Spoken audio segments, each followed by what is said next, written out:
এই যে আমি দাবালাম তো খুললো গেট। চলো আসো ভিতরে। তো দেখতেই পাচ্ছ আমরা লিফটের ভিতরে উঠেছি। তো আমি 5 নম্বরের ফ্লোর দাবালাম। তো এবার তোমাকে দেখাবো সব সব থেকে উঁচু মঞ্জিলে যেটা রেস্টুরেন্ট রয়েছে, ওটা 5টা ফ্লোরের ওপরে আছে। তো তোমাকে দেখাবো চলো।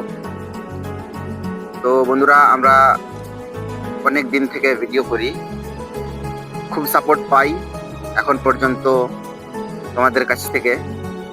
তো তোমাদেরকে অসংখ্য ধন্যবাদ। তো আমি 5 নম্বর ফ্লোর চলে এসেছি। তো লিফট খোলার কথা, এই তো খুলে গেছে। এই যে দেখো, ভিউ গুলো দেখো বন্ধুরা। তো দেখো সেই লেভেলের সাজানো আছে এই জায়গাকে। তো এটা হচ্ছে রেস্টুরেন্টের ভিতর, যেখানে খাওয়া দাওয়ার ব্যবস্থা আছে। তো বন্ধুরা, এই জায়গা আসবা তোমরা। তো দেখো এই ধারে কত সুন্দর করে ডেকোরেট করা আছে, এই যে দেখতে পাচ্ছ সেই লেভেলের লাগছে দেখতে কিন্তু।